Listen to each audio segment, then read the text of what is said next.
Information technology centre को subscribe करने के लिए ये वाला बटन दबाएं। वेलकम फ्रेंड्स, मेरे चैनल इंफॉर्मेशन टेक्नोलॉजी सेंटर में आपका फिर से स्वागत है। हम शेयर बाजार की सीरीज लेके चल रहे हैं, जिसमें आज हम देखने वाले हैं प्रेफरेंस शेयर्स क्या होते हैं और प्रेफरेंस शेयर्स के कौन कौन से प्रकार हैं। इसमें हम पहले कम्युलेटिव प्रेफरेंस शेयर्स देखेंगे, फिर नॉन कम्युलेटिव प्रेफरेंस शेयर्स, उसके बाद redeemable preference shares, non redeemable preference shares, उसके बाद हम देखेंगे पार्टिसिपेटिंग और नॉन पार्टिसिपेटिंग प्रेफरेंस शेयर्स देखेंगे, फिर उसके बाद हम देखेंगे कन्वर्टिबल और नॉन कन्वर्टिबल प्रेफरेंस शेयर्स क्या होते हैं, और अंत में हम देखेंगे एडजस्टेबल रेट प्रेफर्ड स्टॉक क्या होते हैं, ARPS क्या होते हैं। तो ये सारा कंटेंट इसी में है। हम वन बाय वन करके इनको देखते भी जाएंगे और इनके एग्जाम्पल भी मैं आपको दिखाऊंगा कि इनमें कैसे डिफरेंस होता है। तो एग्जाम्पल के द्वारा हम इसको समझने वाले हैं सारे कंप्लीट कंटेंट को। तो आइए चलते हैं आगे। प्रेफरेंस शेयर्स क्या होते हैं, सबसे पहले इसके नाम में इसका कंप्लीट मीनिंग छुपा हुआ है। Preference shares also called preferred stock are so named because preferred share holders have a higher claim on the issuing company's asset than common share holders. हमने पिछले वीडियो में वैसे कॉमन शेयर होल्डर्स और preferred जो share holder होते हैं उनमें अंतर समझा था। मैं फिर भी यहां हल्का बता देता हूं कि प्रेफरेंस शेयर्स को कुछ एक्स्ट्रा बेनिफिट मिलते हैं कॉमन शेयर होल्डर्स की तुलना में। कॉमन शेयर होल्डर्स कौन है? हम लोग जो नॉर्मली हम ट्रेडिंग करते हैं शेयर मार्केट में, उनको कॉमन शेयर होल्डर्स या शेयर होल्डर्स कहते हैं। और प्रेफर्ड जो शेयर होल्डर्स होते हैं, प्रेफरेंस वाले स्टॉक्स जो लेते हैं, उनको कुछ एक्स्ट्रा बेनिफिट दिया जाता है कॉमन शेयर होल्डर्स की तुलना में, इसीलिए इनको प्रेफरेंस शेयर्स कहते हैं। तो देखते हैं कौन कौन से प्रेफरेंस शेयर्स होते हैं और उनको क्या बेनिफिट मिलते हैं। प्रेफरेंस शेयर्स का कौन सा प्रकार, ये कैसे पता चलेगा? कई प्रकार के प्रेफरेंस शेयर्स होते हैं, इसलिए आपने कौन से प्रकार का प्रेफरेंस शेयर लिया है ये जानने के लिए आपको शेयर सर्टिफिकेट देखना होगा। बहुत सारे प्रेफरेंस शेयर्स होते हैं, आपको कैसे पता चलेगा कि मुझे कौन सा प्रेफरेंस शेयर्स मैंने लिया है? तो जो शेयर सर्टिफिकेट होता है उस पर लिखा होता है उसका टाइप। तो देखते हैं हम। ये देखिए एक सैंपल लाया हूं मैं आपके लिए प्रेफरेंस शेयर्स का। इसमें साफ लिखा हुआ है 0.01% cumulative redeemable preference shares each of ₹10, amount paid up पर शेयर ₹10।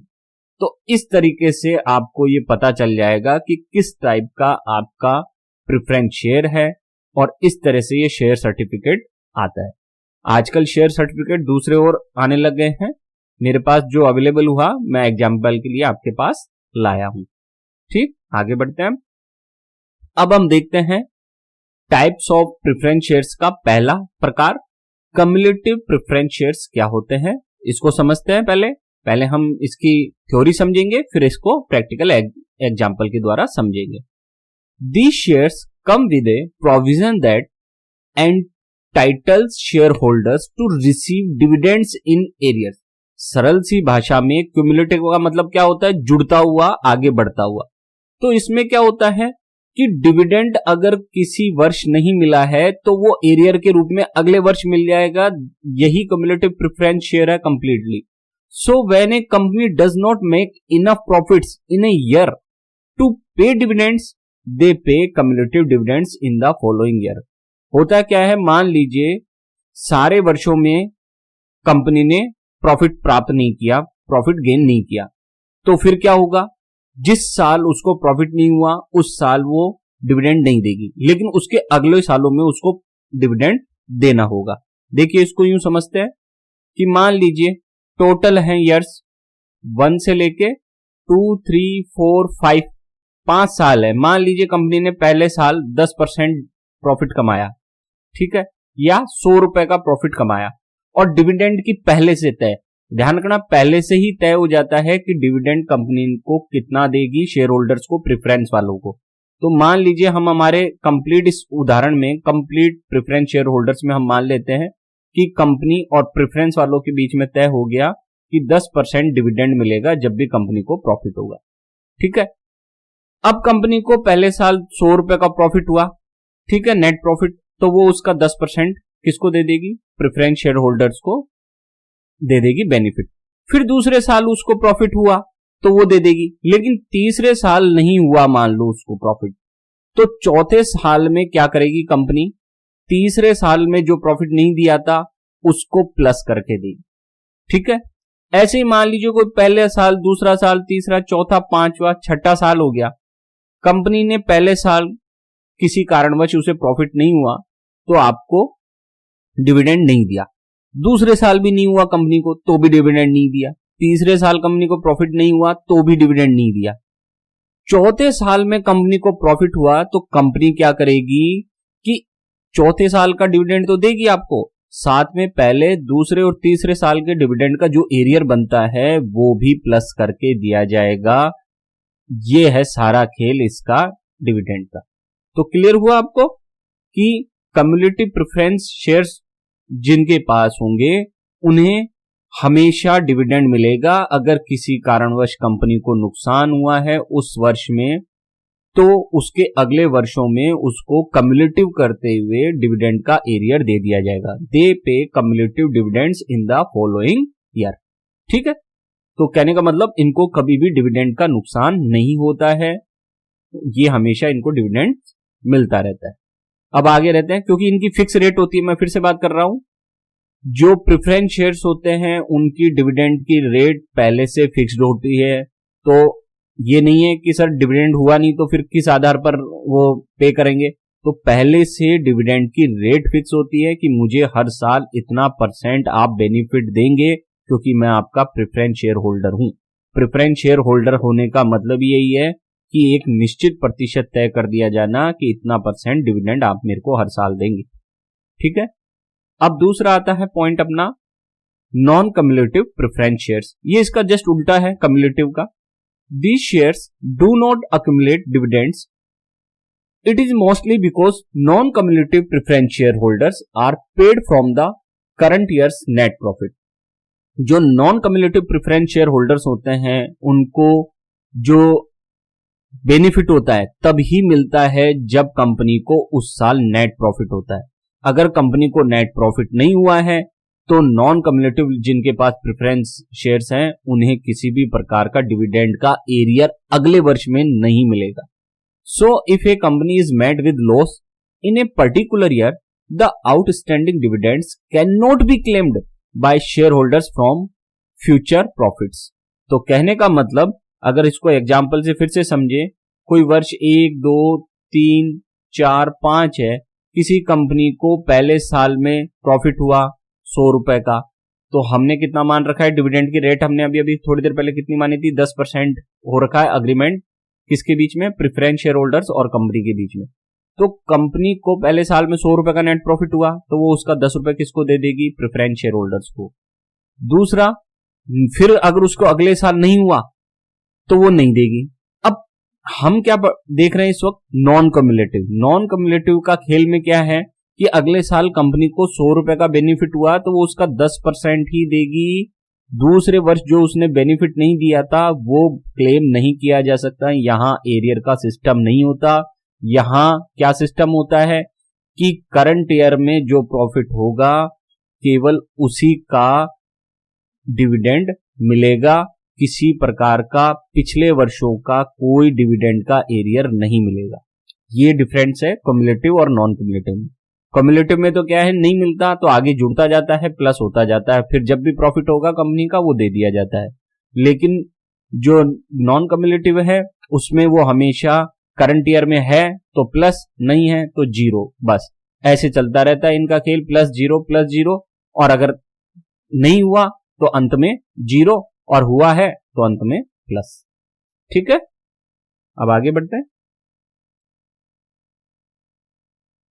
अब तीसरा प्रकार है रिडीमेबल प्रेफरेंस शेयर्स। ये क्या होता है रिडीमेबल प्रेफरेंस शेयर्स?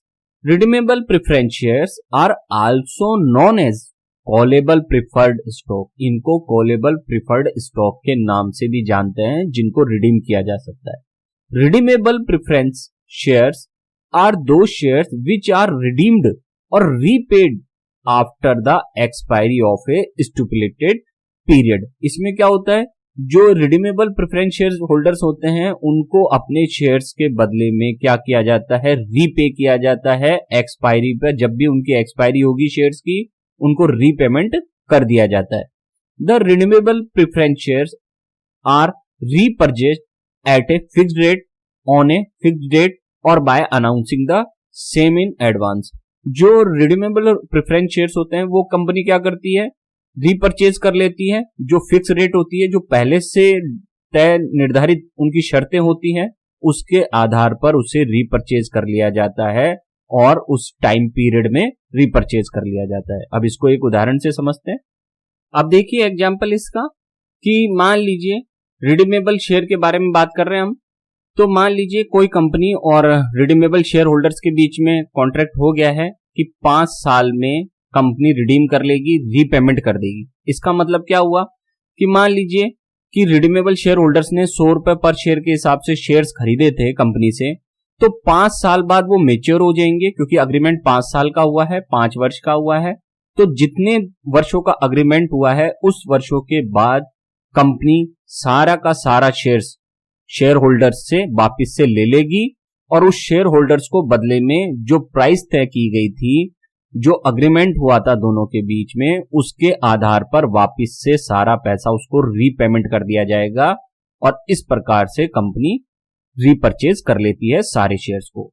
ठीक है, ये हो गया क्लियर। अब आगे बढ़ते हैं। चौथा प्रकार है नॉन रिडीमेबल प्रेफरेंस शेयर्स। ये जो रिडीमेबल प्रेफरेंस शेयर था उसका उल्टा है। Non redeemable preference share are also known as irredeemable preference shares. इनको इररिडीमेबल प्रेफरेंस शेयर्स के नाम से भी जानते हैं। This particular share can not be redeemed और repaid during the active life time of a company. इसमें क्या होता है कि जब तक ये नॉन रिडीमेबल क्या होता है कि इसको कभी भी रिडीम नहीं किया जा सकता। एक बार अगर आपने नॉन रिडीमेबल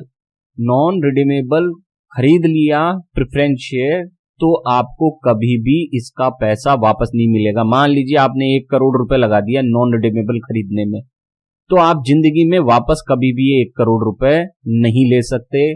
तो फिर क्या मिलेगा आपको, जो प्रेफरेंस शेयर होल्डर्स को हमेशा मिलता है, क्या मिलता है उनको, हमेशा डिविडेंड, क्योंकि उन्होंने पहले से ही तय कर रखा है कि हमको इतना % डिविडेंड दिया जाए। तो इनको वापस से कभी भी अगर जरूरत पड़ी या कभी भी कोई मैच्योरिटी नहीं होती इनकी, कभी भी इनको पैसा नहीं मिलता है नॉन रिडीमेबल वाले को। ठीक है, तो रिडीमेबल वालों को तो रीपेमेंट हो जाता है, नॉन रिडीमेबल वालों को कभी भी पेमेंट नहीं मिलता है वापस से पूरा। बस वो हर वर्ष क्या कर सकते हैं, डिविडेंड ले सकते हैं कंपनी से। अब खास बात, non redeemable preference shares are not allowed in India. भारत में नॉन रिडीमेबल शेयर्स जारी करने की अनुमति नहीं है कंपनियों को। According to companies act 2013, all preference shares must be redeemed within 20 years. तो भारत में जो नॉन रिडीमेबल है उनकी भी क्या कर रखी है अवधि तय, 20 वर्ष कर रखी है कि भैया वैसे तो नॉन रिडीमेबल नाम से हम कर ही नहीं सकते, हमको क्या करना पड़ेगा, रिडीम ही कर सकते हैं हम। नॉन रिडीम नाम से हम कोई भी शेयर्स इशू नहीं कर सकते हैं कंपनी में, केवल रिडीम नाम से। और मैक्सिमम जो लिमिट है वो कितनी है, 20 वर्ष की है। 20 ईयर्स की लिमिट है कि आप 20 ईयर्स के बाद आपको एटलीस्ट सारा पैसा शेयर होल्डर को लौटाना पड़ेगा। तो ये है हमारे देश की व्यवस्था। अब आगे बढ़ते हैं। ये नॉन रिडीम और रिडीम दोनों क्लियर हो गए हमारे। अब देखते हैं 5वां प्रकार, पार्टिसिपेटिंग प्रेफरेंस शेयर्स। ये क्या होते हैं, the participating preference share holders receive A fixed rate of A dividend and also have a share in the companies extra earnings. इसमें क्या होता है, पार्टिसिपेटिंग में ये और कुछ नहीं है, प्रेफरेंस शेयर्स प्लस जो ऑर्डिनरी शेयर होते हैं, दोनों के लाभ जब मिलते हैं तो उसे ही पार्टिसिपेटिंग प्रेफरेंस शेयर्स कहते हैं। प्रेफरेंस शेयर्स में किसका लाभ मिलता है, डिविडेंड का। पार्टिसिपेटिंग जो प्रेफरेंस शेयर्स होते हैं उसमें डिविडेंड की रेट जो है ना वो चेंज हो जाती है। कैसे, अभी मैं बात करूंगा इसकी उदाहरण में।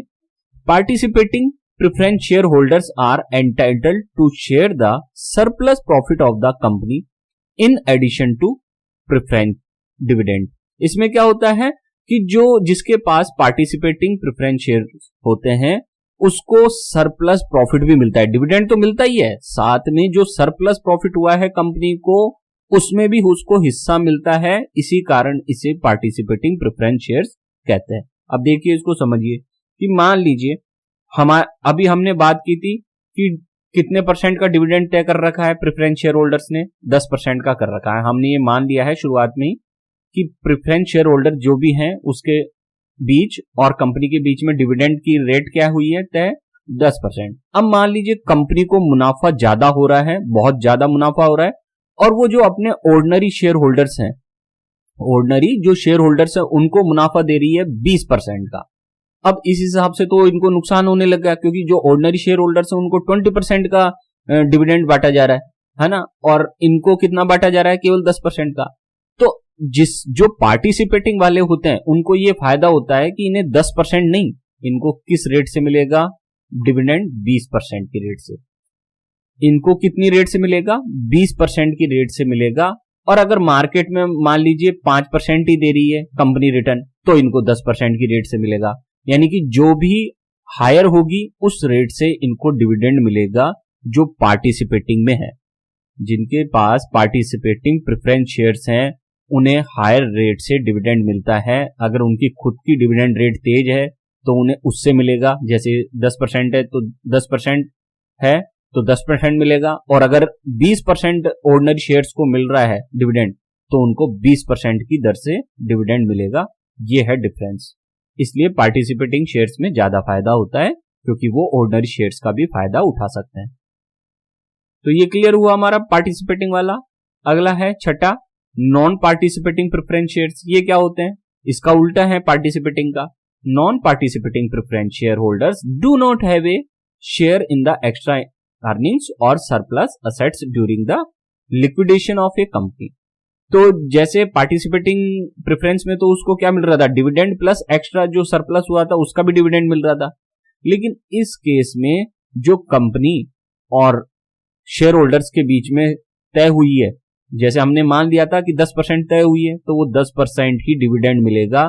कंपनी अगर अपने ऑर्डिनरी शेयर होल्डर्स को 20% डिविडेंड दे रही है तो इनको वो 20% का लाभ नहीं मिलेगा। This type of share entitles its shareholder to receive only the prefixed dividends। Prefixed जो डिविडेंड रेट होती है वही इनको मिलेगा। मार्केट में अगर डिविडेंड रेट तेज है, जो ऑर्डिनरी शेयर होल्डर्स है उनको कंपनी ज्यादा डिविडेंड दे रही है तो उसका लाभ इनको नहीं मिलेगा। नॉन पार्टिसिपेटिंग वालों को इसका लाभ नहीं मिलता है। अब आता है 7th पॉइंट पे, कन्वर्टिबल प्रेफरेंस शेयर्स। ये क्या होते हैं, convertible shares are those shares which enable holders to get them converted into equity shares at a fixed rate। जिनके पास कन्वर्टिबल प्रेफरेंस शेयर्स होते हैं उनको कंपनी पहले से तय शर्तों के आधार पर ये अनुमति देती है कि आप अपने प्रेफरेंस शेयर्स को ऑर्डिनरी शेयर्स में, इक्विटी शेयर्स में कन्वर्ट कर सकते हैं। इसी फैसिलिटी को कन्वर्टिबल प्रेफरेंस शेयर्स कहते हैं। मान लीजिए किसी ने प्रेफरेंस शेयर्स लिया और उसको लग रहा है कंपनी बहुत ज्यादा ग्रो कर रही है तो मुझे प्रेफरेंस शेयर्स रखकर नुकसान हो रहा है, तो वो क्या करेगा कि जो उनकी पहले से प्री फिक्स्ड रेट है और जो पहले से पीरियड तय है कि उससे पहले आप कन्वर्ट नहीं कर सकते, जैसे मान लीजिए 5 साल की तय कर ली, टाइम पीरियड 5 साल का तय कर लिया कि 5 साल से पहले आप कन्वर्ट नहीं कर सकते, तो प्रेफरेंस शेयर होल्डर क्या करेगा, 5 साल के बाद अगर उसको लगता है कंपनी बहुत स्पीड से ग्रो कर रही है और मुझे केवल डिविडेंड के रूप में ही लाभ मिल रहा है, जबकि जो ऑर्डिनरी शेयर होल्डर है उनको डिविडेंड का लाभ भी मिलता है और शेयर मार्केट की प्राइस का लाभ भी मिलता है। हमने इस पिछले वीडियो में ऑर्डिनरी शेयर और प्रेफरेंस शेयर्स में कंप्लीट बेनिफिट का अंतर देखा था, आप वो वीडियो जरूर देख लें। तो जैसे ही उसको लगता है तो वो अपने प्रेफरेंस शेयर्स को किस में कन्वर्ट कर लेगा, ऑर्डिनरी शेयर्स में। क्यों कन्वर्ट कर लेगा, क्योंकि उसको डिविडेंड का भी लाभ मिलेगा वहां पे ऑर्डिनरी शेयर में, और कंपनी चूंकि बहुत ज्यादा ग्रो कर रही है तो उस ग्रो करने के कारण जो उसकी इक्विटी शेयर्स की जो प्राइस है वो बढ़ेगी, तो उससे भी उसको बेनिफिट होगा। These shares can only be converted after the expiry of a specified time within a given period। तो मैं पहले बता चुका हूं, जो पहले से तय शर्तें होती हैं कंपनी और प्रेफरेंस शेयर होल्डर्स के बीच में, उसके बाद ही और उस रेट पे ही वो कन्वर्ट कर सकता है अपने कन्वर्टेबल प्रेफरेंस शेयर्स को ऑर्डिनरी शेयर्स में। ठीक, अब देखते हैं 8वां non convertible preference shares. Simple सी बात, the holders of non convertible preference shares do not have the option to convert their holdings into equity shares. इनको अनुमति नहीं होती है, जिनके पास नॉन कन्वर्टिबल प्रेफरेंस शेयर्स होता है वो कभी भी अपने शेयर्स को ऑर्डिनरी शेयर्स में या इक्विटी शेयर्स में नहीं बदल सकते, वो हमेशा नॉन कन्वर्टिबल ही रहेंगे। They can only enjoy the preferential benefit. उनको क्या मिलेगा, नॉन कन्वर्टिबल और कन्वर्टिबल में से क्या बेनिफिट मिल रहा है? जो कन्वर्टिबल था और जो नॉन कन्वर्टिबल है, दोनों में अंतर क्या हो रहा है? कन्वर्टिबल को डिविडेंड का लाभ मिल रहा है, इसको भी डिविडेंड का लाभ मिल रहा है। दोनों के बीच में 10% तय हो रखा है, जो हम पहले कल्पना कर चुके हैं कि दोनों को 10% का लाभ तो हो रहा है। लेकिन कन्वर्टिबल वाले को और एक्स्ट्रा बेनिफिट क्या है कि यदि उसको लगता है मार्केट ग्रो कर रहा है और जो शेयर प्राइस आज 100 की है, कल 200 की हो रही है, कल 300 की हो रही है, तो वो इसका अगर लाभ लेना चाहता है तो वो क्या करेगा, इस कन्वर्टिबल को किस में बदल देगा, प्रेफरेंस शेयर्स को किस में बदल देगा, ऑर्डिनरी शेयर्स में बदल देगा, जिससे उसको इन चीजों का लाभ होने लग जाएगा। लेकिन नॉन कन्वर्टिबल इसको बदल नहीं पाएगा, कन्वर्ट नहीं कर पाएगा, इसलिए उसको कभी भी इस चीज का लाभ नहीं मिलेगा। यहां ये नुकसान है। ये है दोनों में बेसिकली अंतर। अब आगे बढ़ते हैं। अब आता है 9वां point, adjustable rate preferred stock, जिसे ARPS भी कहते हैं। Adjustable rate preferred stock ARPS is a way that a company can issue preferred share whose dividends float with some benchmark interest rate such as MCLR marginal cost of fund based lending rates। इसमें क्या होता है, इसमें ये होता है adjustable वाले में कि पहले से तय हो जाता है, कंपनी क्या है अपने आप को लॉस से बचाने के लिए वो क्या करती है। वैसे तो हमने अभी कल्पना में क्या माना कि डिविडेंड की रेट प्रेफरेंस शेयर होल्डर्स में कितनी तय हुई है, 10%। लेकिन कुछ कंपनियां क्या करती हैं एडजस्टेबल वाले में वो क्या करती है कि 10% नहीं देंगे हम आपको डिविडेंड, हम आपको देंगे जितनी भी मार्केट में इंटरेस्ट रेट होगी, जितनी भी मार्केट में जो इंटरेस्ट रेट है उस पे हम आपको 5% बेनिफिट देंगे। कहने का मतलब कि मार्केट में इंटरेस्ट रेट मान लीजिए 2% चल रही है तो वो केवल 7% ही देगी, और अगर मार्केट में इंटरेस्ट रेट 8 हो गई तो वो 13% का बेनिफिट देगी। तो जैसे जैसे इंटरेस्ट रेट चेंज होगी वैसे वैसे जो एडजस्टमेंट वाले प्रेफरेंस शेयर होल्डर्स हैं उनका बेनिफिट भी घटता बढ़ता रहता है। इससे कंपनी को फायदा होता है क्योंकि कंपनी को नुकसान नहीं होता, तो वो ज्यादातर ये जारी करने की कोशिश करती है। तो ये हो गया क्लियर। अभी इंटरेस्ट रेट कौन सी हो सकती है, ये SBI की इंटरेस्ट रेट भी हो सकती है, RBI की रेपो रेट भी हो सकती है, ये MCLR होती है marginal cost of fund based lending rate, ज्यादातर इसी पर ये एडजस्टेबल रेट प्रिफर्ड स्टॉक को इशू किया जाता है। तो ये सारी कहानी है इसकी। उम्मीद है आपको मेरा वीडियो अच्छा लगा होगा, आपको ये टॉपिक्स क्लियर हुए होंगे। प्रेफरेंस शेयर्स कितने प्रकार के होते हैं और प्रेफरेंस शेयर्स के हमने ये सारे प्रकार देख लिए हैं। अगर वीडियो अच्छा लगा हो तो लाइक जरूर करें।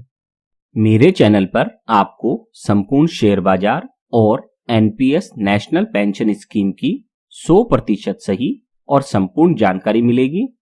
आप मेरे चैनल पर प्लेलिस्ट चेक करें, इंफॉर्मेशन टेक्नोलॉजी सेंटर चैनल को सब्सक्राइब कर लें और आज का पूरा वीडियो देखने के लिए आपका बहुत बहुत धन्यवाद।